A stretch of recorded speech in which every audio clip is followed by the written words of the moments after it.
Dodgers beat Astros, and an extraordinary World Series fittingly moves to Game 7. Los Angeles, the door to the Los Angeles Dodgers bullpen, pale blue frame, plexiglass windows, undoubtedly close to falling off its hinges, opened one last time Tuesday night, and to the accompanying bounce and auto-tuned hook of California Love over the sound system, Kenley Jansen jogged into the mound at Dodger Stadium. It was the top of the 8th inning of Game 6 of the World Series, and anybody who said they knew what was about to happen was lying. This World Series had defied predictions, upended convention and left nothing that could be counted upon, aces crumbling, relievers burned to a crisp, no lead safe. The great Jansen, big, burly and bearded, had himself blown a save, taken a loss and, in the face of a relentless Houston Astros offense, generally appeared the shell of his dominating 2017 self. He needed 6 outs to carry home a 2-run Dodgers lead.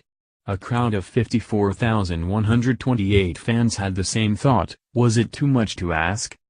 But the outs came with the sort of ease with which they came in those languid days of April and June. 1, 2, 3, 4, 5, 6, with nary a stumble. Jansen had a 6-out save, the Dodgers had a taut 3-1 win, and the World Series, this crazy, inspired, never-ending World Series, will have a Game 7. It will be Wednesday night, with the Dodgers' Yu Darvish set to face Houston's Lance McCullers Jr., and everyone but Sandy Koufax and Nolan Ryan available out of the bullpen for at least a batter or two. After all the madness that has transpired over these past 6 games, it was only fitting.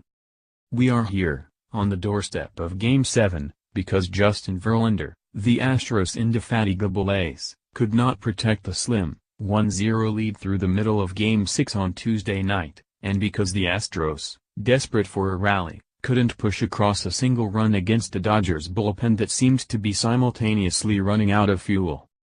The Dodgers went ahead against Verlander in the 6th, pushing across runs on Chris Taylor's RBI double and Corey Seager's sacrifice fly, and they tacked on an insurance run in the 7th on Jock Pederson's homer off Astros reliever Joe Musgrove. Pederson capably channeled the emotions of every Dodgers fan in the building, punctuating his rowdy trip around the bases with a fist in the air, a chest thump, a get-on-your-feet gesture to the crowd and a double-barreled finger point to his dugout. From there, all that was left was for Jansen to convert a 6-out save, something he tried and failed to do in Game 2. In all, he had allowed a run in 3 of his 4 previous appearances in the series, including a pair of homers, and was the losing pitcher in Game 5. Jansen entered in the 8th to face the Astros' 4th, 5th and 6th hitters, a critical distinction. The opening 4-batter segment of the Astros lineup is a minefield of dangerous hitters, all of them right-handed, all of them capable of major damage. After George Springer's 3rd-inning homer off Dodgers left-hander Rich Hill, his 4th of the series and 3rd in the last 3 games, that quartet had 10 homers and 20 RBI combined in the series. But in pitching a 1-2-3 8th and a 1-2-3 9th, Jansen ensured he wouldn't have to walk through that minefield.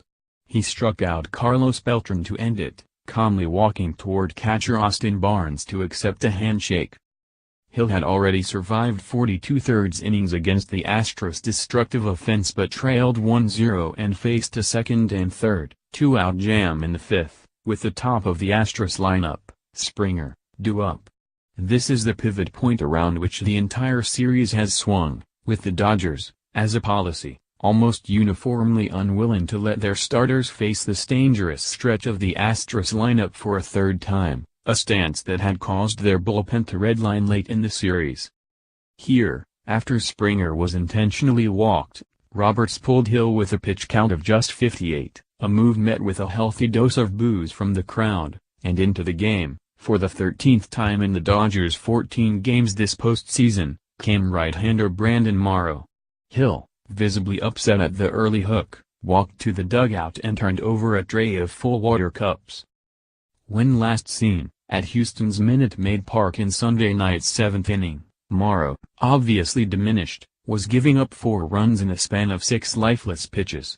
Here, though, he retired Alex Bregman on a grounder to short to end the threat and keep the Dodgers' deficit at 1, and returned to retire 2 more batters in the 6th. The parade of relievers was on: Tony Watson, Kenta Maeda and finally Jansen. In 3 straight innings, the Astros had multiple runners on base but failed to score.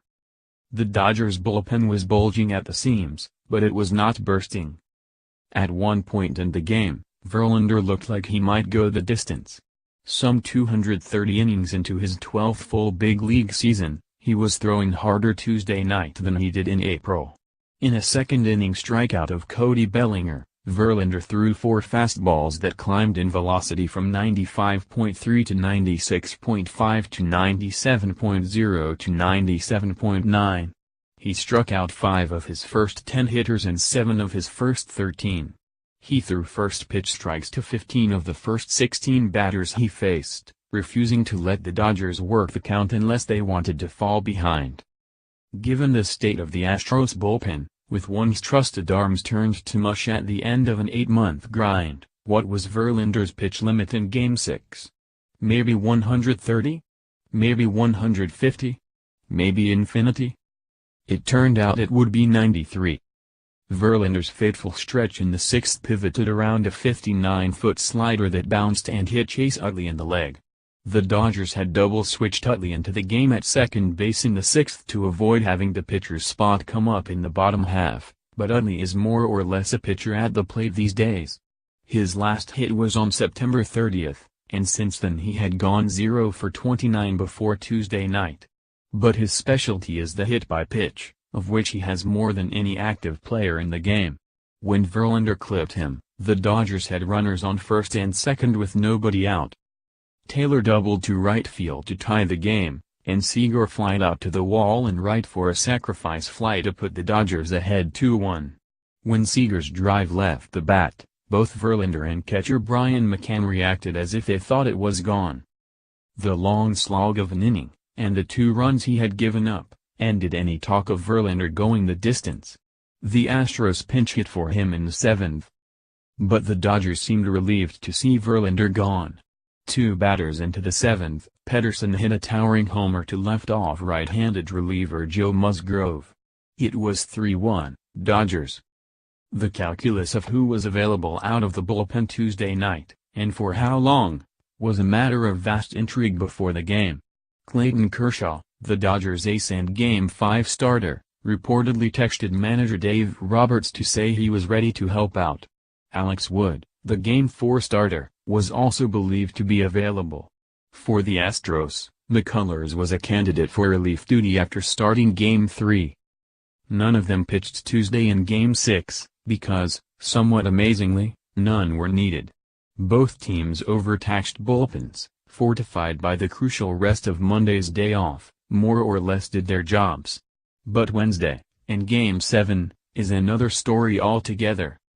With the final out of Game 6, Randy Newman's "I Love L.A." blared, the Dodgers shook hands on the field, and the crowd stood and roared.